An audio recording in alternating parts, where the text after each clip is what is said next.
Hello and welcome back to Part 3, Lecture 1, Image Recognition in Medical Imaging. In this lecture, we are going to be talking about images in medical imaging. And we're going to start off by looking at the typical radiology workflow.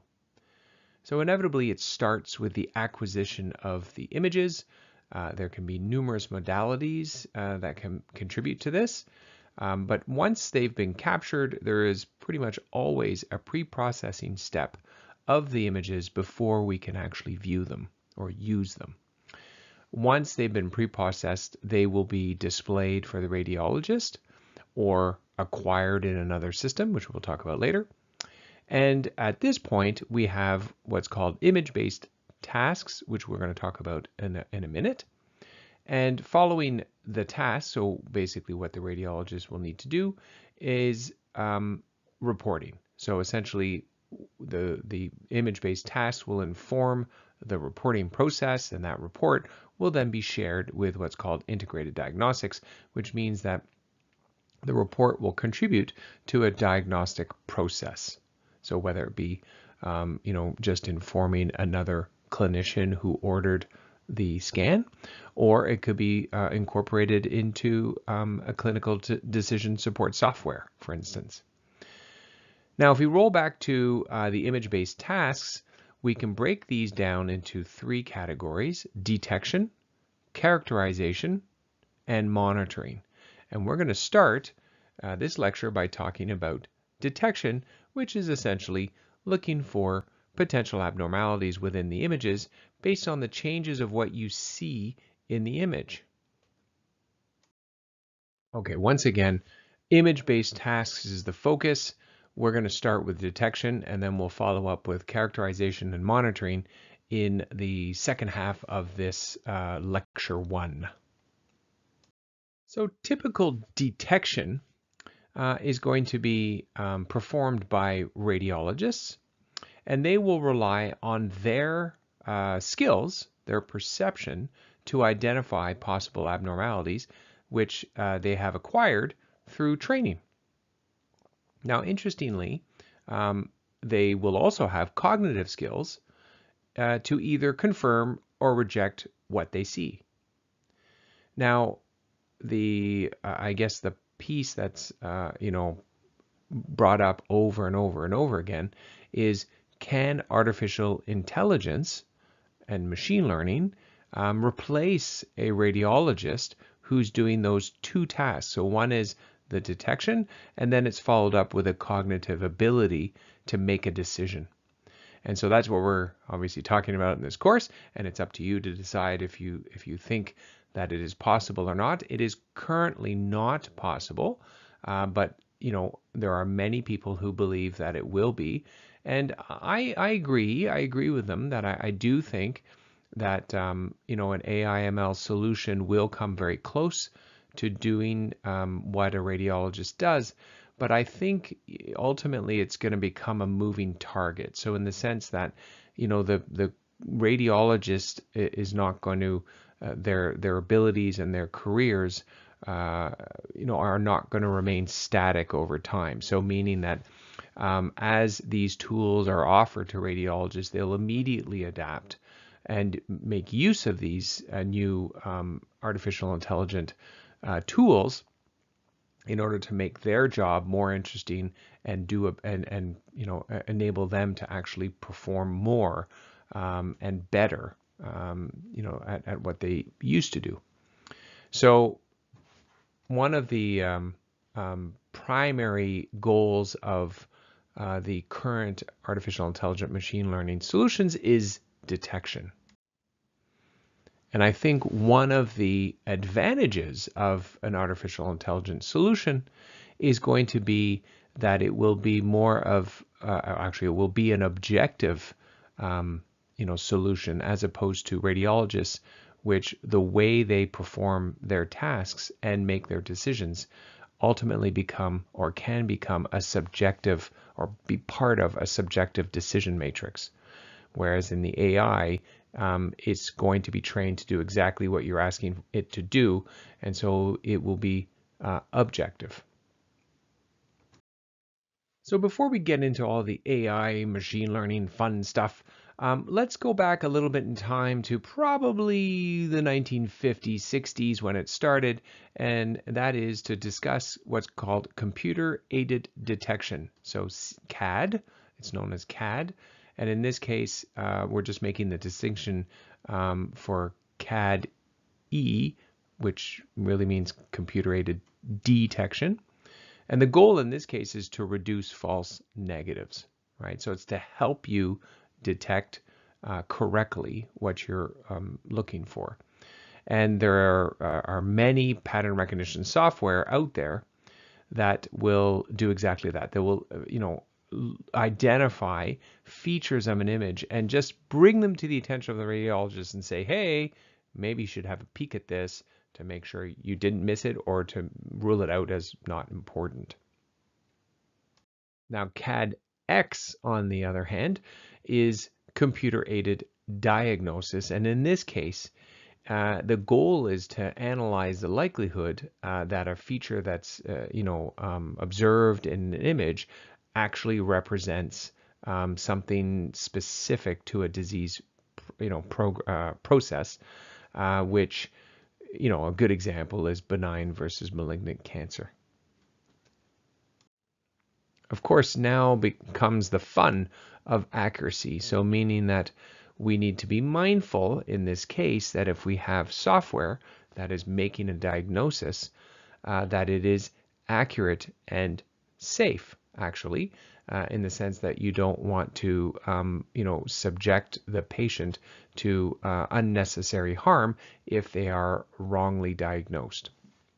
And so this is where accuracy comes into play, and it is very challenging to get software to pass regulatory compliance to act as a diagnostic tool.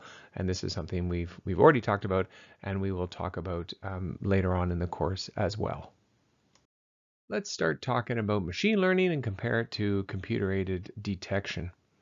Now, traditional machine learning methods typically depend on what we refer to as engineered features or explicit parameters that are based on expert knowledge. And these machine learning models can build on this and potentially identify what we would call a biomarker. Now, that's all fine, but we'd like more. I mean, I think that's the intent of this course is we'd like something a little bit more accurate or more, flexible or adaptable. And so advances in deep learning artificial intelligence is where we now have, recognition techniques which do not require explicit feature definition. And that's the strength, and that's the whole machine learning, that it learns on its own. Given specific parameters, it will learn on its own and decide on its own which features are important to ultimately perform the task that it has been given. Now, of course, because we're talking about images, convolutional neural networks, which we're going to talk about in this lecture, are currently the most prevalent deep learning architecture, what we call topologies that are being used in medical imaging. And they're generally very well suited for supervised learning, as we've already talked about, that uses labeled data. Now, other architectures, for instance, such as deep autoencoders, generative adversarial networks, or GANs, GANs, are more well suited for unsupervised learning tasks when you have unlabeled data. So there is now an ever-growing overlap between the typical traditional CAD for detection and artificial intelligent machine learning solutions that are enhancing CAD. So it's a better CAD, if you wish. And this is made possible, of course, by all the technical advances, as we've talked about in computers, but also what is done more and more is taking the radiologist-defined criteria and distilling it into a pattern recognition solution where the computer vision algorithm can highlight objects or patterns or textures within the image to identify it back to the radiologist. To clarify, computer-aided detection software was introduced as a complementary tool simply to draw the radiologist's attention to certain areas in the image in order to make sure that they ruled in or ruled out that it was an abnormality. The goal is not to do the radiologist's job in the sense that it will not detect all potential lesions. And the reason for this is because you have to imagine the radiologist is looking for a variety of different abnormalities, and for you to be able to design and develop software that would literally pick up all possible abnormalities, that would be a big job. That would be very complex software. Not to say that companies are not trying to do that currently. They are. But the history of CAD and where CAD is today is just to assist the radiologist in not missing certain patterns or textures that could be related, associated with an abnormality. Now, what is being a distinction, I guess, that is being made between CAD and AI, machine learning solutions, is a term that I used in the previous slide called computer vision algorithm or computer vision solutions. And computer vision is a term that is used exclusively for artificial intelligent machine learning solutions that will manipulate images in order to draw information from them. How about a little perspective? Now, some studies have showed that when comparing radiologists on their own versus radiologists using CAD, that there was no significant improvement found for those radiologists that were assisted by CAD. And so what this provides is a little bit of perspective, as I said, but an indication that hey, maybe the radiologist is actually doing something more complex than just identification. And what we need to be cognizant of is that though overall on average radiologists were not assisted, you've got to also appreciate, just statistically, that there will be some radiologists who did benefit from it, and then you'll have, on the other end of the spectrum, you'll have radiologists that were actually hindered by it because they were distracted by it, or they forced them to think of something that they wouldn't have thought before. But overall, on the average, there was no change. So that's an interesting point to consider, because when you develop software afterwards, where you want it to help the radiologist, or even if you were naughty and you wanted to try and replace the radiologist, you do need to consider all the different possibilities of how the software is interacting with the radiologist, and how the answers are needed for your software, and how they're going to be retrieved from the data or your images. So we've kind of insinuated that CAD is undergoing a facelift. So essentially, we are infusing it with artificial intelligent machine learning solutions in order to improve it. And so, of course, there are many, many examples. A couple of them, of course, like the more, easy, low-hanging fruit, easy targets is pulmonary nodules in the lungs, as well as prostate cancer lesions. And these are just two examples where there's a lot going on. Of course, mammograms, which we've already talked about, is another example.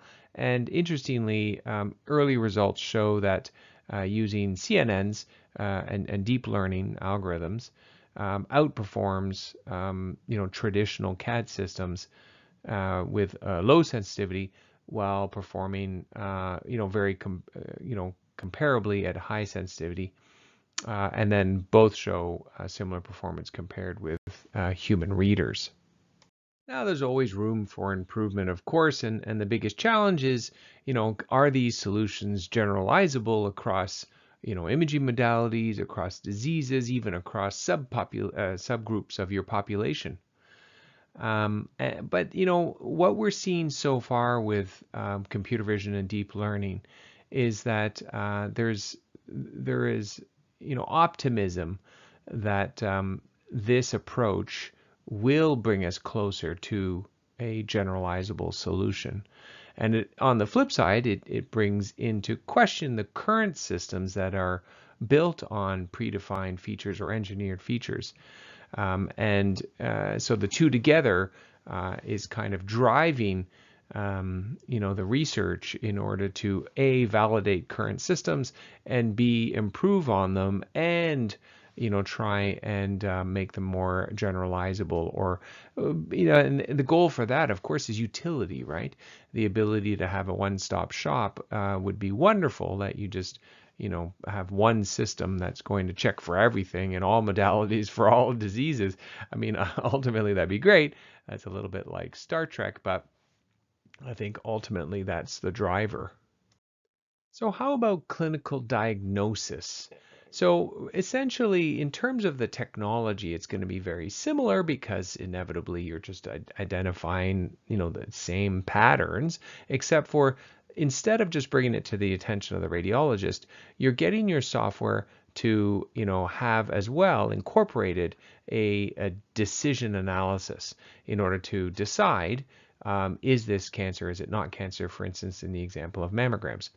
And so does this exist? Yes, absolutely. It already exists. Is it successful? Yes, it is successful. The challenge currently is getting it through the FDA or Health Canada to serve as what's called computer or software as a medical device. So computer software that's going to act as a diagnostic tool through regulatory compliance. And that's the tough bit. But is it going to make it through? Yes, it will. It is in the process of doing that. And more you're going to get diagnostic tools that are driven by artificial intelligent machine learning solutions that are going to be seen in the clinic. As mentioned in the previous slide, we are seeing more and more computer vision algorithms being incorporated into CAD systems successfully, where there is a noticeable gain in performance. And often this is attributed to what's called denoising, or reducing your background noise.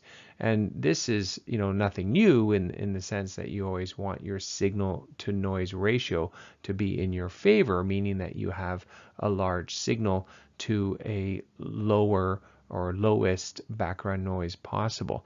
So if you have the ability, thanks to, for instance, deep learning methodologies, to reduce the background noise, then inevitably you're going to get a better signal, and this will increase your performance of your CAD system.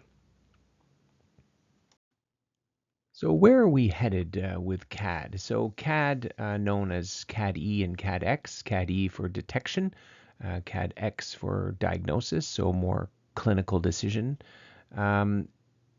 The future is a good example is Arteries. So it's a company that is known as the world's first dedicated internet platform for medical imaging. It has recently been acquired by a company called Tempus. That company was founded by someone whose wife was diagnosed with breast cancer, and the intent of his company was to address the problem of cancer, so detection and treatment of cancer. Arteries has a great breast cancer detection, so CAD-E software solution, and so that's the reason that Tempus acquired Arteries. And so here's an example of two companies that are partnering, or one's acquiring the other one, in order to scale and deploy solutions for medical imaging. And I think that's going to be seen more and more. Now that we've talked about detection or computer-aided detection, computer vision, the ability of computers to read and assess images in order to detect patterns of interest. I think it's time for us to start talking a little bit about machine learning, and let's start with what's called traditional machine learning. And we'll start with probably the most common problem that gets addressed by machine learning, and that is classification. So dividing data into groups. And here's an example of a problem. So you have data that is nonlinear separable data. So meaning that, usually you start off with an image where you have, a cloud of points, and half of them are red and half of them are green, and they're on one side and the other, and you have a straight line that separates them. That's a linear separable data set. In this case, it's nonlinear. So what do you do? So, I like to start with this one because that's showing some of the strengths of machine learning. So the ability to, separate nonlinear data is not an uncommon problem. It's something that comes up frequently. So, if you're in the world of statistics or classical statistics or, everything, not everything, but, very often you're hoping for a linear relationship because that's the foundation of most of traditional statistics. And so you try, and then you realize, and that's the one thing you do as a statistician, is you look to see if your assumptions are correct, and if the data or if the relationship in your data is linear, because then you can apply, the classic parametric linear regression methods. In this case, or in very many cases, the relationship in your data is not linear; it's non-linear. And so what do you do? And here is an example of where machine learning is helping, in that it provides a methodology where you can transform the data from nonlinear into a new space that is separable, and therefore you can perform classification. So the machine learning approach that we use is called support vector machines, or SVM, and it is very simply a classifier that is used with what's called kernels, which is what transforms the data in order to maximize the distance between your samples or your groups. Right? And so your kernel can be linear, of course, so you could do classic linear approach, but you can also do other approaches for nonlinear data. And then once you've done your transformation, then you do what's called your support vector calculation. As with all methodological approaches, whether it's in statistics or in machine learning, there will be parameters that will need to be considered in order to best fit the model to your data, and SVM is no exception. The two parameters that you need to consider are regularization, also known as C, for the cost, which represents the cost of misclassification, and gamma. And gamma is the parameter of the Gaussian kernel, which I referred to in the previous slide. Now, when you're building a model, you need to be cognizant of the prediction error. And that prediction error is made up of bias and variance. And what you want to do is find the model that gives you the best trade-off, between the two. So minimizing both bias and variance as much as possible. Now, a model with high bias, for instance, will pay very little attention to the training data and will oversimplify the model. And this will be referred to as underfitting your model. And this will always lead to high error in both training and test data sets. On the other hand, models with high variance will pay a lot of attention to training data, but does not generalize on data that it hasn't seen before or the test set very well. And as a result, these models will perform extremely well on training data, but will have very high error rates on the test data. So your goal as a researcher using SVM is going to find the best balance between your variance and your bias error in order to provide a model with the best accuracy that's generalizable. And if you look at the table on the bottom right of this slide, it will give you an idea of how or what happens when you change your parameters and how it affects the variance and bias that we've just described. So when considering the kernels in support vector machine, basically you need to know the distribution of your data. If you know that the problem is linearly separable, then you can use the linear kernel. This tends to not happen that often because you won't turn to SVM if you have such a simple approach. Very often you will not know the data distribution, and therefore in this case you will use the radius basis function kernel, which is probably the most used kernel. On the other hand, if you know that you are working with a polynomial data set, then you can use the polynomial kernel. Now another solution for dealing with nonlinear separable data is to consider nonlinear functions. And modeling with nonlinear functions will allow you to predict division lines that have very different shapes. So this leads us to the fully connected network, also considered a traditional machine learning approach, which is basically a linear combination of weights and inputs that are connected to your output layer or your outputs, which in the case of a classification would be, for instance, in a binary classification would be your two levels.